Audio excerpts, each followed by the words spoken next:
Magandang araw! Tuloy-tuloy pa din ang ating pagtuklas at pagkatuto ng mga paraan sa paghahalaman. Kaya huwag ka nang magdalawang isip pa.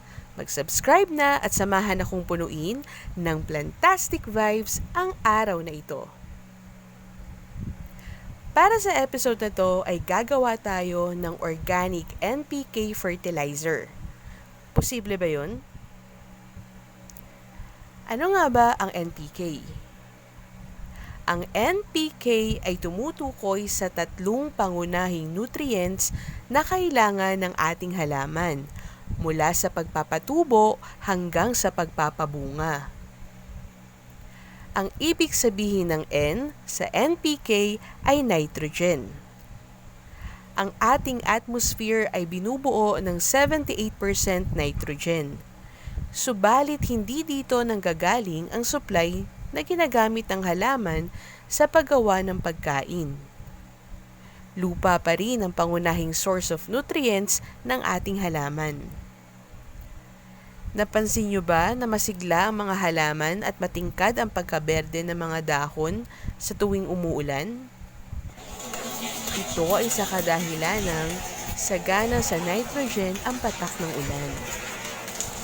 Ang nitrogen ay nakakatulong upang mapabilis ang paglaki ng ating mga halaman. Gayon na rin upang yumabong ang mga sanga at dahon. At dahil nga sa nakakatulong ito sa pagpapalapad at pagpapatingkad ng kulay ng dahon, ay mainam ang lupang sagana sa nitrogen sa mga tanim nating pechay, mustasa, kale, at lettuce. At kung napapansin mong mapusyaw ang pagkaberde ng dahon ng iyong halaman, nako, malamang ay kulang ito sa nitrogen.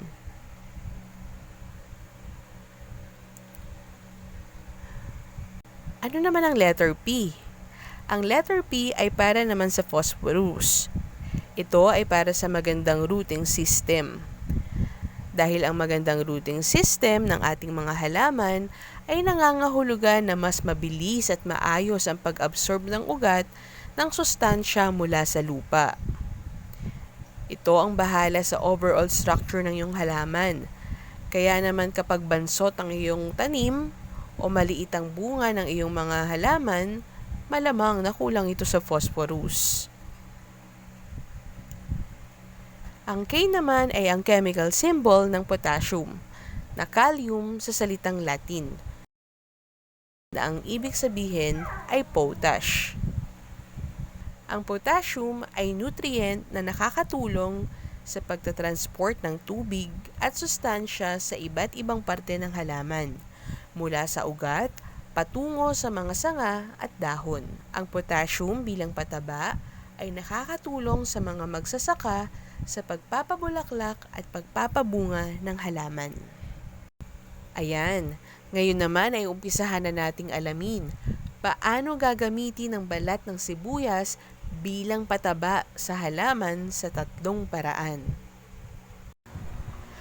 Para sa ating organic NPK fertilizer, ay gagamit tayo ng mga sangkap na kalimitang nakikita sa kusina at itinatapon lamang. Gagamit tayo ng balat ng itlog, balat ng sibuyas, at used tea bags. Patuyuin ang balat ng sibuyas, itlog, at tsaa kung ito ay nagamit na. Ayan, ganyan ang tunog ng pinatuyong balat ng sibuyas. Ang onion o sibuyas ay nagtataglay ng mga nutrients kagaya ng potassium, phosphorus, iron, sulfur, at zinc. Ang mga ito ay nakakatulong upang lumakas ang resistensya ng ating halaman laban sa mga sakit. Napapabilis din ito ang paglaki ng halaman. At nakakatulong upang magkaroon ng matibay na sanga, gayon na rin bilang pampabunga at pampalakas ng kapit ng bulaklak at bunga ng mga halaman. Sunod naman ay tanggalin sa pinatuyong tea bag ang dried leaves. Ang tea leaves ay nagtataglay ng nitrogen, phosphorus, at potassium, NPK na agad. Kaya naman, kadalasan din itong hinahalo sa lupa bilang pataba. At para naman sa calcium o phosphorus, upang masigurado na gaganda ang tindig ng ating mga halaman, dahil na rin sa magaganda nitong puno at sanga, gayon na din upang iwasan ang mabilis na pagkahulog ng mga bulaklak at bunga, ay gagamit tayo ng eggshells na hinugasan at pinatuyo. At dahil naman nakaligtaan ko ang mga pinitas kong talbos ng neem tree, ay kusa na itong natuyo sa loob ng bag. Kaya naisipan ko na ihalo ang neem leaves sa gagawin nating NPK fertilizer / pesticide. Ang neem leaves ay nagtataglay ng nitrogen, calcium, at phosphorus, at mabisa din itong pangontra sa mga peste sa ating mga halaman. Pagsamasamahin lamang ang mga sangkap.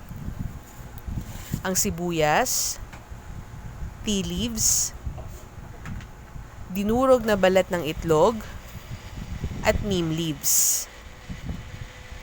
Tsaka ito i-blender upang gawing pulbos. Ilang saglit lang ay gawa na ang ating organic NPK. Maaari natin itong gamitin sa ating mga halaman once a week. Maglagay lamang ng 2 to 3 tablespoon sa paligid ng halaman.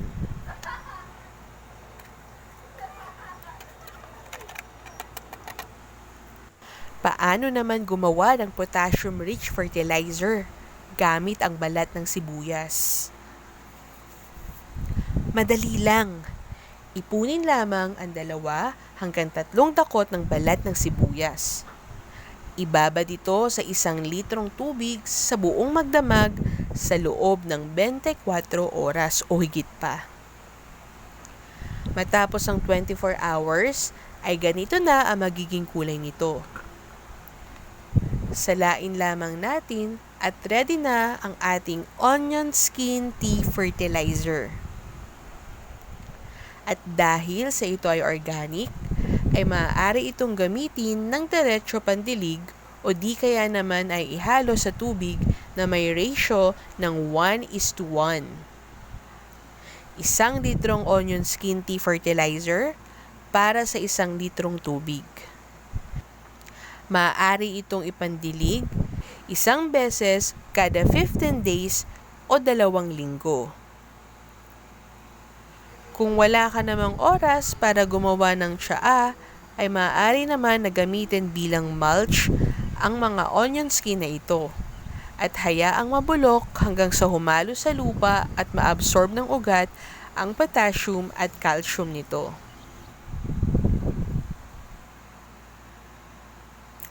Saan ka man makarating, kahit malabo at di sigurado ang mga hakbang mo, palagi mong piliing maging positibo. Ang sibuyas ay patunay lamang na gaano man nakakaiyak ang ilang sandali ng buhay, ay nasa atin pa rin kung paano natin ito pagagaanin at kung paanong gagawing inspirasyon upang magtagumpay ang mga bagay na minsang nagpaiyak sa atin. Sana ay na-enjoy at natuto ka sa episode na ito.